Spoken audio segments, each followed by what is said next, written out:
Part 3। Sharda मुस्कुराई। लाइए मैं उसको अंदर छोड़ आऊँ। शारदा उसको अंदर ले गई और चंद मिनट के बाद वापस आ गई। अब उसके चेहरे पर गुस्से के आसार नहीं थे। नज़ीर उसके पास बैठ गया। थोड़ी देर वो खामोश रहा। इसके बाद उसने शारदा से पूछा, क्या आप मुझे अपना पति बनने की इजाज़त दे सकती है? और उसके जवाब का इंतज़ार किए बगैर उसको अपने सीने के साथ लगा लिया। शारदा ने गुस्से का इजहार ना किया। जवाब दीजिए जनाब। शारदा खामोश रही। नज़ीर ने उठकर एक पैग पिया तो शारदा ने नाक सिकोड़कर उससे कहा, मुझे इस चीज़ से नफ़रत है। तो वह शारदा के पास बैठ गया और कहा, आपको इससे नफ़रत है? क्यों? शारदा ने मुख्तसर सा जवाब दिया, बस है तो आज से नहीं रहेगी, ये लीजिए। ये कहकर उसने गिलास शारदा की तरफ बढ़ा दिया। मैं हरगिज़ नहीं पीऊँगी। मैं कहता हूँ तुम हरगिज़ इनकार नहीं करोगी। शारदा ने गिलास पकड़ लिया। थोड़ी देर तक जब उसको अजीब निगाहों से देखती रही, फिर नज़ीर की तरफ देखा और नाक उंगलियों से बंद करके सारा गिलास गटागट पी गई। उल्टी आने को थी मगर उसने रोक ली। धोती के पल्लू से अपने आंसू पोंछते हुए उसने नज़ीर से कहा, ये पहली और आखिरी बार है, लेकिन मैंने क्यों पी? नज़ीर ने उसके गीले अधरों को चुंबन किया और कहा, ये मत पूछो। ये कहकर उसने दरवाज़ा बंद कर दिया। शाम को 7 बजे उसने दरवाज़ा खोला। करीम आया तो शारदा नज़रें झुकाए बाहर चली गई। करीम बहुत खुश था। उसने नज़ीर से कहा, आपने तो कमाल कर दिया। आपसे तो 100 तो नहीं मांगता, 50 दे दीजिए। नज़ीर शारदा से बेहद खुश था। इस कदर खुश कि वो तमाम औरतों को भूल चुका था। वो उसकी जिनसी सवालात का 100% सही जवाब थी। उसने करीम से कहा, मैं कल अदा कर दूंगा। होटल का किराया भी कल चुकाऊंगा। आज मेरे पास विस्की मंगाने के बाद सिर्फ 10 रुपये बाकी थे। करीम ने कहा, कोई बात नहीं, मैं तो इस बात से बहुत खुश हूँ कि आपने शारदा से मामला तय कर लिया। हुजूर, मेरी जान खा गई थी। अब शकुंतला से वो कुछ नहीं कह सकती। करीम चला गया। शारदा आई। उसकी गोद में मुन्नी थी।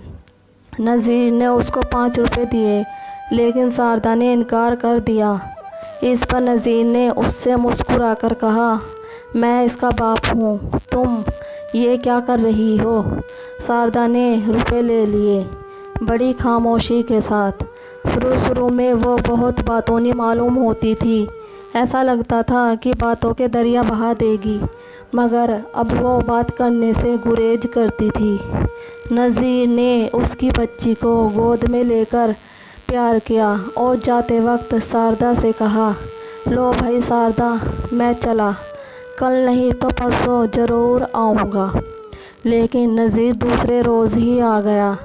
शारदा के जिस्मानी खुलूस ने उस पर जादू सा कर दिया था। उसने करीम को पिछले रुपये अदा किए, एक बोतल मंगवाई और शारदा के साथ बैठ गया। उसको पीने के लिए कहा तो वो बोली, मैंने कह दिया था कि वो पहला और आखिरी गिलास था। नज़ीर अकेला पीता रहा। सुबह 11 बजे से वो शाम के 7 बजे तक होटल के उस कमरे में शारदा के साथ रहा। जब घर लौटा तो वो बेहद खुश था, पहले रोज़ से भी ज़्यादा खुश। शारदा अपनी वाजिबी शक्ल और सूरत और कम गोरी होने के बावजूद उसके सहवानी हवास पर छा गई थी। नज़ीर बार बार सोचता था, ये कैसी औरत है? मैंने अपनी ज़िंदगी में ऐसी खामोश मगर जिस्मानी तौर पर ऐसी औरत नहीं देखी। नज़ीर ने हर दूसरे दिन शारदा के पास जाना शुरू कर दिया। उसको रुपए पैसे से कोई दिलचस्पी नहीं थी। नज़ीर 60 रुपये करीम को देता था, 10 रुपये होटल वाला ले जाता था, बाकी 50 में से करीबन 13 रुपये करीम अपनी कमीशन के ले लेता था, मगर शारदा ने नज़ीर से कभी जिक्र नहीं किया था। 2 महीने गुजर गए। नज़ीर के बजट ने जवाब दे दिया। इसके अलावा उसने बड़ी शिद्दत से महसूस किया कि शारदा उसकी ज़िंदगी में बहुत बुरी तरह हावी हो रही है। वो बीवी के साथ सोता था तो उसको एक कमी महसूस होती है। वो चाहता कि इसके बजाय शारदा हो। ये बहुत बुरी बात थी। नज़ीर को चूँकि इसका एहसास था, इसलिए उसने कोशिश की कि शारदा का सिलसिला किसी न किसी तरह ख़त्म हो जाए। उसने शारदा से कहा, शारदा, मैं शादीशुदा आदमी हूँ। मेरी जितनी जमा पूंजी थी ख़त्म हो गई है। समझ में नहीं आता मैं क्या करूँ। तुम्हें छोड़ भी नहीं सकता। हालांकि मैं चाहता हूँ कि इधर का कभी रुख न करूँ। शारदा ने ये सुना तो खामोश हो गई। फिर थोड़ी देर के बाद कहा, जितने रुपए मेरे पास है आप ले सकते हैं। सिर्फ मुझे जयपुर का किराया दे दीजिए ताकि मैं शकुंतला को लेकर वापस चली जाऊं। नज़ीर ने उसका प्यार लिया और कहा, बकवास ना करो, तुम मेरा मतलब नहीं समझी। बात ये है कि मेरा रुपया बहुत खर्च हो गया है, बल्कि यूँ कहो कि ख़त्म हो गया है। मैं ये सोचता हूँ कि तुम्हारे पास कैसे आ सकूँगा। शारदा ने कोई जवाब न दिया। नज़ीर एक दोस्त से कर्ज लेकर जब दूसरे रोज़ होटल में पहुँचा तो करीम ने बताया कि वो जयपुर जाने के लिए तैयार बैठी है। नज़ीर ने उसको बुलाया मगर वो ना आई। करीम के हाथ उसने बहुत से नोट भिजवाए और ये कहा, आप ये रुपए ले लीजिए और मुझे अपना एड्रेस दे दीजिए। नज़ीर ने करीम को अपना एड्रेस लिख कर दे दिया और रुपए वापस कर दिए। शारदा आई। गोद में मुन्नी थी। उसने आदाब अर्ज़ किया और कहा, मैं आज शाम को जयपुर जा रही हूँ। नज़ीर ने पूछा, क्यों? शारदा ने जवाब दिया, मुझे नहीं मालूम, और ये कहकर चली गई। नज़ीर ने करीम से कहा, उसे बुलाकर लाए, मगर वो ना आई। नज़ीर चला गया। उसको यूँ महसूस हुआ कि उसकी बदन की हरारत चली गई है। उसके सवाल का जवाब चला गया है। वो चली गई, वाकई चली गई। करीम को उसका बहुत अफसोस था। उसने नज़ीर से शिकायत के तौर पर कहा, नज़ीर साहब, आपने उसको क्यों जाने दिया? नज़ीर ने उससे कहा, भाई, मैं कोई सेठ तो हूँ नहीं। हर दूसरे रोज़ 50-10 होटल के 30 बोतल और ऊपर का खर्च। मेरा तो दिवाला निकल गया है। खुदा की कसम कंगाल हो चुका हूँ मैं।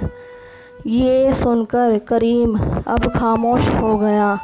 नज़ीर ने उससे कहा, भाई, मैं मजबूर था। कहाँ तक ये किस्सा चला था? करीम ने कहा, नज़ीर साहब, उसको आपसे मोहब्बत थी। नज़ीर को मालूम नहीं था कि मोहब्बत क्या होती है। वह बस इतना जानता था कि शारदा में जिस्मानी खुलूस है। वो उसके मर्दाना सवालात का बिल्कुल सही जवाब है। इसके अलावा वो शारदा के बारे में और कुछ नहीं जानता था। उसने मुख्तसर अल्फाज में उससे ये ज़रूर कहा था कि उसका पति अय्याश था और उसको सिर्फ़ इसलिए छोड़ गया था कि 2 बरस तक उसके यहाँ औलाद नहीं हुई थी। लेकिन जब वो इससे अलग हुआ तो 9 महीने के बाद मुन्नी पैदा हुई, जो बिल्कुल अपने बाप पर गई है। शकुंतला को वो अपने साथ ले गई। वो उसका ब्याह करना चाहती थी। उसकी ख्वाहिश थी कि वो शरीफों की ज़िंदगी बसर करे। करीम ने नज़ीर को बताया कि वो उससे बहुत मोहब्बत करती है। करीम ने बहुत कोशिश की थी कि शकुंतला से पेशा कराए। कई पैसेंजर आते थे, एक रात के 200-200 रुपये देने के लिए तैयार थे, मगर शारदा नहीं मानती थी। करीम से लड़ना शुरू कर देती थी। करीम उससे कहता था, तुम क्या कर रही हो? वो जवाब देती थी, अगर तुम बीच में ना होते तो मैं ऐसा कभी ना करती। नज़ीर साहब का एक पैसा खर्च ना होने देती। शारदा ने नज़ीर से एक बार उसका फ़ोटो मांगा था, जो उसने घर से लाकर उसको दे दिया था। ये फ़ोटो वो अपने साथ जयपुर ले गई थी। उसने नज़ीर से कभी मोहब्बत का इजहार नहीं किया था। जब दोनों बिस्तर पर लेटे होते तो वो बिल्कुल खामोश रहती। नज़ीर उसको बोलने पर उकसाता, मगर वो कुछ ना कहती। लेकिन नज़ीर उसके जिस्मानी खुलूस का कायल था। वो चली गई। नज़ीर के सीने का बोझ हल्का हो गया, क्योंकि उसकी घरेलू ज़िंदगी में बहुत बुरे हालात हो गए थे। अगर वो कुछ देर और रहती तो बहुत मुमकिन था कि नज़ीर अपनी बीवी से बिल्कुल दूर हो जाता। कुछ दिन गुज़रे तो उसके हालात और बदतर होते चले गए। शारदा का जिस्मानी एहसास उसके जिस्म से आहिस्ता आहिस्ता दूर होने लगा। ठीक 15 दिन के बाद नज़ीर घर में बैठा दफ्तर का काम कर रहा था। उसकी बीवी ने सुबह की डाक लाकर उसे दी। सारे खत वही खोला करती थी। तभी एक खत उसने खोला और देखकर नज़ीर से कहा, मालूम नहीं गुजराती है या हिंदी। आगे की कहानी पार्ट 4 में देखिए। Thank you.